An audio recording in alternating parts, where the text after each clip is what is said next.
अरे पंडित, ये आप क्या क्या करने जा रहे हैं? मैं इस प्रतिमा का जलाभिषेक करना चाहता हूँ गुरुवर। अरे रुकिए, ऐसे जलाभिषेक किया जाता है भला? हटिए गुरुवर। अरे पंडित राम, राजगुरु सही कह रहे हैं। इस प्रकार अभिषेक नहीं किया जाता, बल्कि लकड़ी और मिट्टी के बने प्रतिमाओं का तो अभिषेक किया ही नहीं जाता। उन पर केवल गंगा जल छिड़का जाता है, जो प्रक्रिया राजगुरु। हाँ, आपको ये सब करने की आवश्यकता है।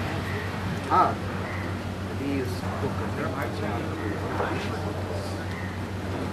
समझ गए आप? चलिए हटिए, जाइए।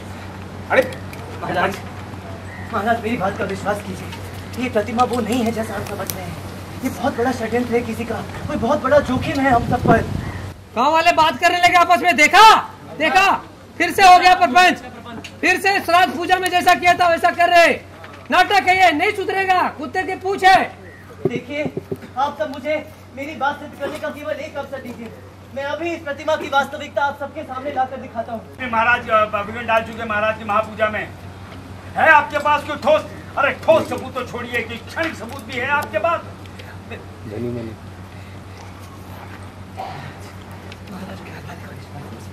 प्रतिमा, इसमें कुछ गड़बड़ है महाराज। हमें इसकी वास्तविकता तभी पता चलेगी जब हम इसे तोड़कर देखेंगे महाराज। हमें इसे तोड़कर देखना चाहिए एक बार। सबसे पहले मायापुरी के सभी दर्शकों को धनी मनी की ओर से बहुत सारी शुभकामनाएं और नमस्कार। और मैं सोहित विजय सोनी। जैसा कि मैं बता दूं कि आज जो बहुत विशाल हाथी है वो हमारे विजयनगर में आ चुका है। हमें लग रहा है तथाचार्य को कि वो एक किसी राजा ने गिफ्ट दिया है और हम लोग उनकी पूजा करने के लिए वहाँ गए हुए हैं।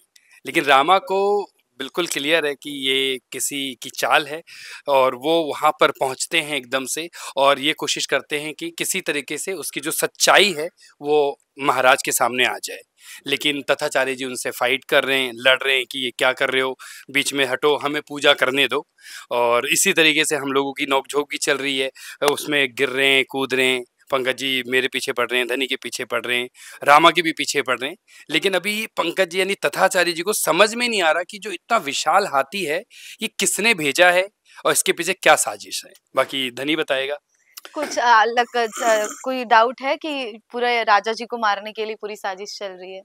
देखिए, धनी मनी और पंकज जी जैसे हमारे जो हैं, जो कि गुरु बने हुए तथाचार्य, उनको तो अभी तक कुछ पता नहीं कि कोई साजिश चल रही है। लेकिन जैसा कि आप जानते हैं, तेनालीरामा के क्रिएटिव्स की टीम और उनके हेड दीक्षित कौल सर ने एक बहुत ही अच्छा ताना-बाना बुना है। हालाँकि हमारे राइटर्स हैं लॉरेंस सर, उन्होंने भी ऐसा कुछ बुना हुआ है कि इस हाथी में, जो कि बड़ा ही सुंदर और बहुत ही विशालकाय है, इसके अंदर पूरा का पूरा एक्सप्लोसिव भरा पड़ा है। जी हाँ, विस्फोट होगा बहुत ही बड़ा, आप देखेंगे। लेकिन आपकी शुभकामनाएं रहेंगी तो सब कुछ अच्छा ही होगा। एपिसोड अगर आप देखेंगे तो आपको मजा आने वाला है, क्योंकि ये एपिसोड बहुत ही बेहतरीन तरीके से क्रिएटर्स ने इसको क्रिएट किया है। जैसे बात किया गया दीक्षित कौल साहब की, वो इतने क्रिएटिव हैं, मतलब क्रिएटिव डायरेक्टर तो हैं ही है सर, बाकी वो डायरेक्टर के रूप में जब हमारी सीन को शूट करते हैं तो हमें बहुत मजा आता है। क्योंकि कॉमेडी एक मैसेज के जरिए किस तरीके से ऑडियंस के दिल में राज करे वो दीक्षित कौल साहब को बहुत अच्छे से आता है। जो लॉरेंस सर की बात की गई, जो कलमवीर हैं, उनकी कलम में इतनी अच्छी ताकत है कि जब जब उनके कुछ ऐसे एपिसोड लिखे हुए आते हैं तो हम स्क्रिप्ट को देखते हैं और बता देते हैं कि ये लॉरेंस सर ने लिखा हुआ है और अब मज़ा आने वाला है। तो इसी तरीके से और भी एपिसोड्स आगे आने वाले हैं। और तथाचार्य और धनी मनी के जो सीन हैं, जिसे ऑडियंस बहुत प्यार कर रही है और दे रही है, और जैसा हम लोग के साथ नोकझोंक भी करते हैं, तो इसी नोकझोंक, इसी कॉमेडी में ऑडियंस का जो समा बंधा हुआ है वो हमेशा बंधा रहेगा और आप लोगों का प्यार हमेशा मिलता रहेगा, ये आशा करते हैं हम लोग।